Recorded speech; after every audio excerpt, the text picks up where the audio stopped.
You have data everywhere, but is it working together?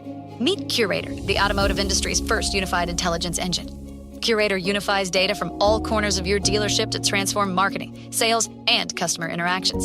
See it today at gibagoo.com. Welcome to Daily Drive for Wednesday, May 21st, 2025. I'm Jamie Butters, Executive Editor of Automotive News here in Detroit. And I'm Jake Neer in Detroit, in for Kellen Walker. Despite jumps in sales and profits, dealers are not cheering for tariffs. Nissan North America targets nearly $2 billion in cost cuts, and automotive software company LeddarTech lays off 95% of its staff. Plus, Chrysler and Alfa Romeo CEO Chris Feuell talks about the hunt for a new Stellantis CEO and why she says her brands have no plans to pass tariff costs on to customers. We want to maintain that mainstream value proposition that Chrysler's known for. Let's run through all the news you need to know to keep up in the auto industry. Auto dealers reaped the benefits of impending tariffs during the second quarter, but they don't view them as a positive. Cox Automotive says some stores are already hindered by the import taxes. That's according to the company's second quarter dealer sentiment index survey of almost 500 retailers. Dealers scored their current market at 56. That's up from 49 a year ago and 54 during Cox's first quarter survey. Index results greater than 50 indicate dealers view conditions as positive or improving. However, 40% of franchise dealers who responded to the survey from April 22nd to May 5th said tariffs are hurting their business during the second quarter. That's up from 2% a year earlier and 9% from the first quarter. Affordability is the most clear concern. Cox says it has seen invoice prices rise by 2.5% in recent months. Nissan is leaning on the North American market to lead a recovery from the automaker's worst annual loss in a quarter century. Nissan America's chairman, Christian Munier, is marshaling a bold austerity effort to reduce spending by nearly $2 billion across the region in the current fiscal year. It will involve hundreds of job cuts in the U.S. and factory consolidation in Mexico. By the end of March 2026, Munier aims to pare expenses by about $1 billion. That's a significant chunk of the $1.8 billion in fixed costs that Nissan intends to chop globally over the next 2 years. Nissan is reviewing retail, marketing, facilities, and information technology investments. It plans to lower expenses through shared services and more efficient marketing. Fellow Japanese automaker Toyota is making some bold product plans amid all of the uncertainty in the global market. In Toyota's bid to make its vehicles more like smartphones, the Japanese carmaker has launched a pivotal software system in the top-selling RAV4 crossover after more than 5 years of development. The Arene automotive operating system is a linchpin of Toyota's plan to catch up to the likes of Tesla and new entrants from China in the race to roll out software-defined vehicles. The new system is a key technology in the redesigned RAV4, which Toyota unveiled today in Tokyo. Meanwhile, the world's largest automaker is looking into offering a compact pickup in the U.S. It would join Ford and Hyundai in competing in the growing market for entry-level trucks. Toyota executives say the company is listening to U.S. dealer requests for a pickup smaller than the brand's best-selling midsize Tacoma. And Canadian auto software company LeddarTech Holdings is laying off 138 workers, representing 95% of its workforce. The company is buying time for ongoing talks with its creditors. LeddarTech presented the layoffs as temporary. They affect all departments at its offices in Quebec City, Montreal, and Tel Aviv. The company says it could seek creditor protection under the company's Creditors Arrangement Act. LeddarTech said earlier this month that it would likely violate an agreement with existing lenders if it failed to raise fresh capital by May 23rd. It says talks for additional financing are ongoing, but have not yet yielded results. And those are today's headlines. So, Jamie, I'm curious about Cox's most recent dealer sentiment index. Why do you think that dealers are increasingly down on tariffs, especially considering the fact that of all the corners of the auto industry, they're the ones seeing some benefit here? They've been driving traffic into the stores and boosting profits. What would make dealers unhappy right now? Yeah, I mean, they are benefiting from it. And look, let's not kid ourselves. They're going to be least affected by the tariff scheme, not nearly facing the brunt that suppliers and automakers are. But affordability is already a concern, turning, perhaps million or more consumers away from the new car market and into the used market. That could accelerate by another million or two or three in the coming year or two. If the tariffs stay in place, of course, there's a lot of uncertainty. Maybe some of them will be negotiated away. But raising prices on their main product is not helpful for the business, especially, it's not like during COVID where prices were going up and costs were only going up a little. This starts with the costs, and it's how much can they really bring up the market prices, the transaction prices to absorb that. It's going to be challenging. But of course, dealers, have a very broad business. They can focus on used, they can focus on service and parts, collision, F&I. So they'll find other ways to make money, but this is not going to help. I think the index survey is going to be really interesting to watch, especially as so much has been changing with the tariffs too, in terms of what's exempt, what's not exempt.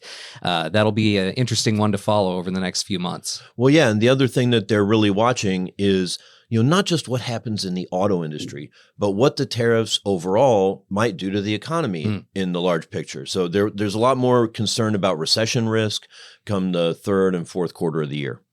Well, someone who has their fingers on the pulse of some dealers here in the U.S. is Chrysler and Alfa Romeo CEO Chris Feuell. Coming up here on Daily Drive, she's going to talk about how her brand's dealers are reacting to tariffs and why she doesn't want to pass on those costs to consumers. That's next on Daily Drive.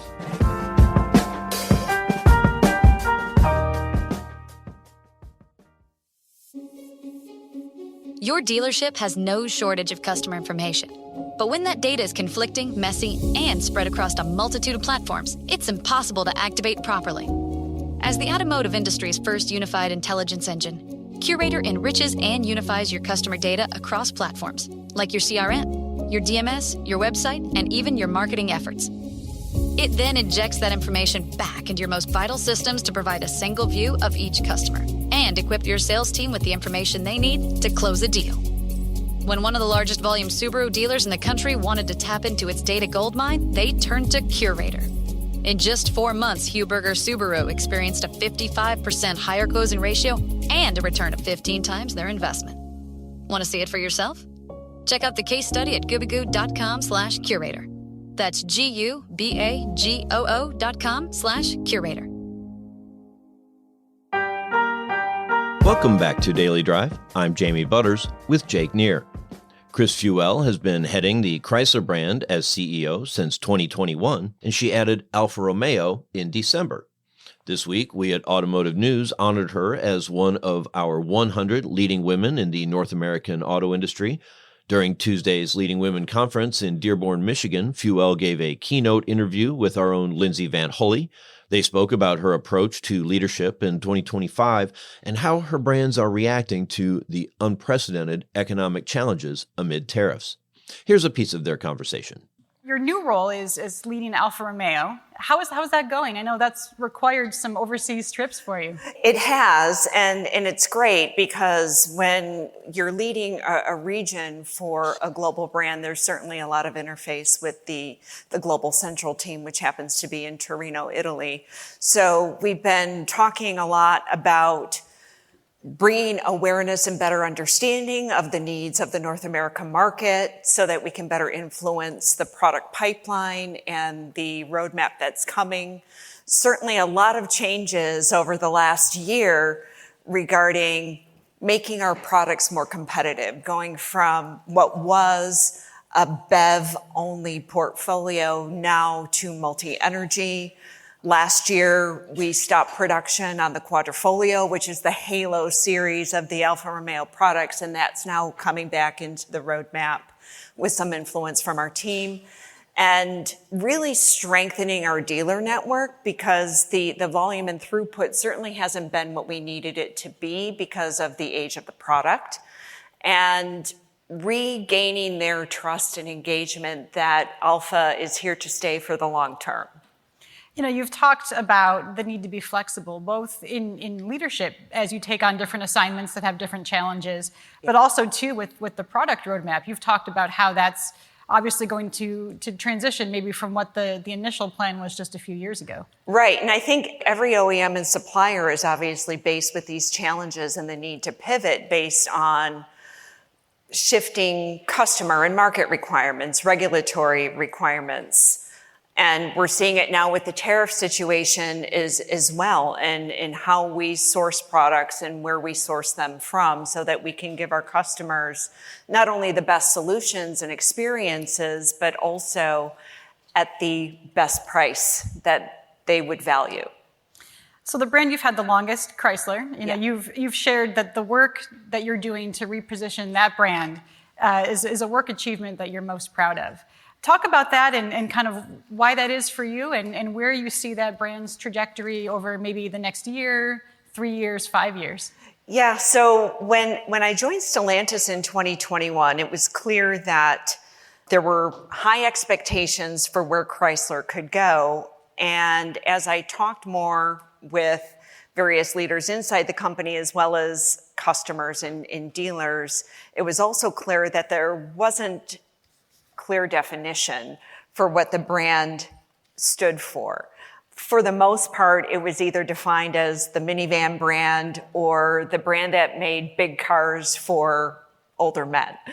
And so because there's really a blank sheet and not a clear definition, like there is, Dodge is all about muscle car performance, and Ram is all about powerful trucks that are built to serve, and Jeep is off-road adventure.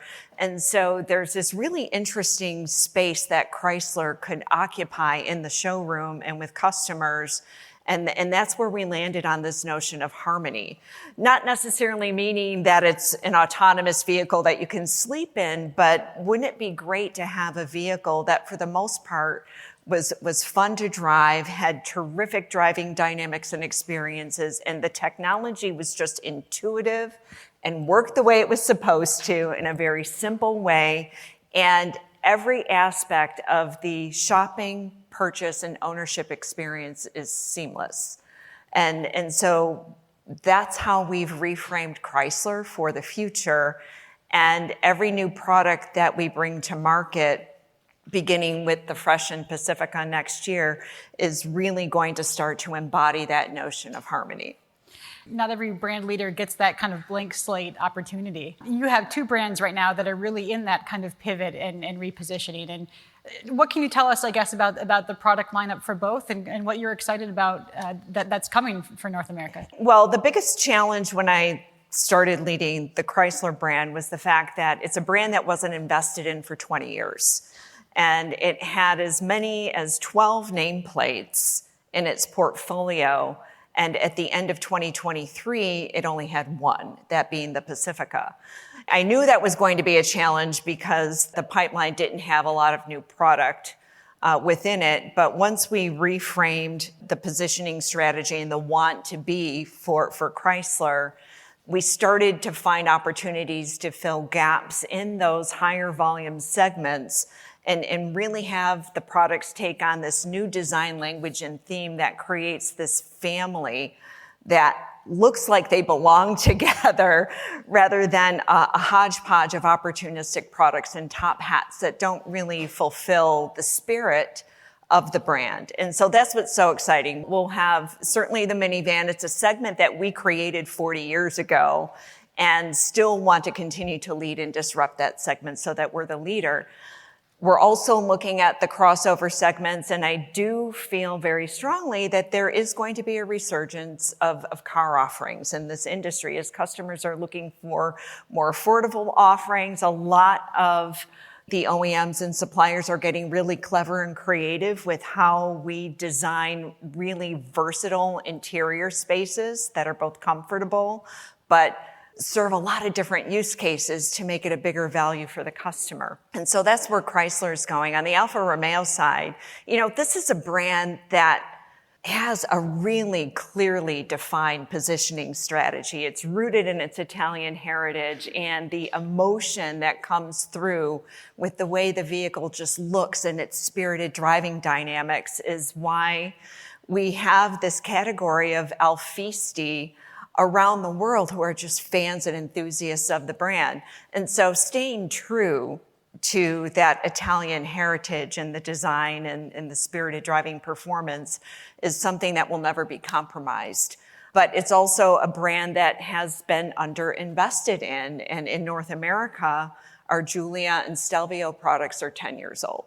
And so we do have some new products coming, not as soon as we would like. And the time frame in which to pivot to a multi-energy strategy is certainly not something that can happen overnight. But within the next couple of years, we'll get there, and we'll have a fully refreshed lineup for Alfa Romeo also. So when that happens, how do you get the public excited about the new lineup, the new vehicles, reintroducing brands, and Chrysler in particular, that maybe they haven't thought about in a while? Right. And, for smaller brands like Alfa Romeo and Chrysler, we don't have the marketing budgets that our sister brands of Jeep and Ram typically have. But it doesn't hold us back because we've been very successful in social media campaigns, leveraging influencers to broaden our reach and build credibility with very targeted audiences for these products. And experiential is very big for us as well, particularly for Alfa Romeo, because we find getting people behind the wheel and really experiencing what we feel when we're driving the cars is definitely a way to win them over. And we do a lot of events with journalists, giving them cars to drive and doing media events to also build that credibility and expand our reach with those targeted audiences.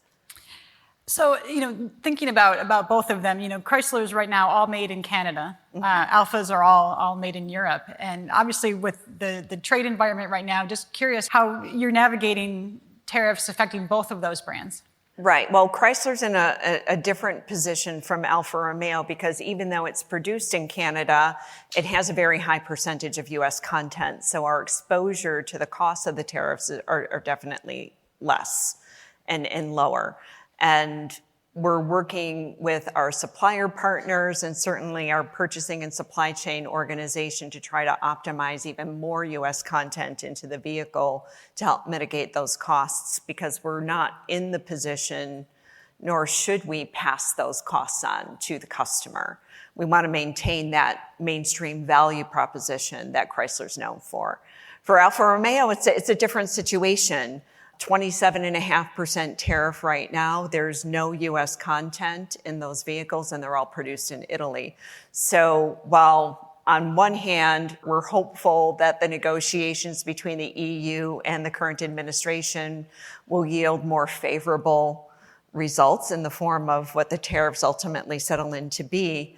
But for now, we are restarting importing of those products that will be affected by the tariffs, but we're not passing that pricing on to customers. You mentioned negotiations. I know Stellantis has had people in Washington, trying to sort of make the case for the industry and really work to find some kind of middle ground, if you will. And who's been kind of leading those efforts for Stellantis? And do you think that message is being received? It has been received, and John Elkann, our chairman, has been personally involved in all of the discussions and the meetings with the current administration, and Shane Carr from our government affairs office as well. As a leadership team, we meet daily on the current status and, kind of scenario planning the different actions that we need to be taking, and like every OEM and supplier, investigating localization opportunities where they may exist in the near term as well as in the midterm, so that we can optimize our cost structure for sure and minimize the cost exposure that ends up impacting the customer and our competitiveness in the marketplace. How's the search for a new CEO going? I know there's talk about the first half of the year, sort of the target, or when that hopefully will be in place. Anything new there? It's going very well, and we're definitely on track for making an announcement by the end of June, if not sooner. I know there are lots of rumors, and I've read all the articles as well, and I can't confirm or deny who that selection is, but we're really excited about who the new CEO will be and excited to get them on board and just really supporting the company globally, but also in particular our North American brands. Well, and there's been a lot of discussion, too, about working to really regain momentum in North America. And I know while that leadership transition is still underway, it's still kind of in flux. But how is Stellantis working on regaining that momentum in the interim, before the position is filled? Well, I have to say that when Antonio Filosa was named the COO of North America at the beginning of this year, really at the end of last year. He's made so much progress to first win back the hearts and minds of the employees who really were feeling disadvantaged and not seen nor heard as the most profitable region in the company. And the second thing that he's done very effectively has been winning back the hearts and minds of our dealers and not just being present with them, but participating very actively in dealer council, hearing and acting on their suggestions for change. And because of the fact that he's been a COO in other regions and has led supply chain and purchasing functions, he's really worked to rebuild relationships with our supplier partners as well. All of those things collectively, I think, are really important to then rebuild your plan for growth and rebuild your plan for profitable growth. And so some of the decisions that were made last year and really 3 years ago regarding some of the product and technology roadmap investments and prioritizing the needs of the North American region, we've benefited from his support and leadership as we've had to go back and make some different decisions about investing in brands on a more equitable basis, investing in multi-energy strategies so that we are delivering customers in our markets the kind of products that they really want, and also giving more autonomy to certain regions and functions so that we can be more nimble and agile in response of the needs of our customers, our suppliers, and our dealers. Chris Feuell is CEO of Chrysler and Alfa Romeo. She spoke with Automotive News staff reporter Lindsay Van Hully in a keynote interview at our Leading Women Conference in Dearborn, Michigan. That's Daily Drive for today. I'm Jamie Butters. And I'm Jake Neer in for Kellen Walker. Thanks to Automotive News journalists John Hutter, Urvaksh Karkaria, and Hans Greimel for their reporting for today's podcast. We also had reporting from David Kennedy of our sibling publication, Automotive News Canada. You can get the latest news on women in automotive leadership, retail, and everything happening in the auto industry at autonews.com. Come back tomorrow for a conversation with Claudia Marquez, Chief Operating Officer of Hyundai Motor America. We'd love to hear from you. Let us know what you think of the show and the topics we covered today. Send us an email at dailydrive@autonews.com or leave us a voicemail at 313-444-2774. And if you enjoy the podcast, remember to like, leave a review, and subscribe so you never miss an episode.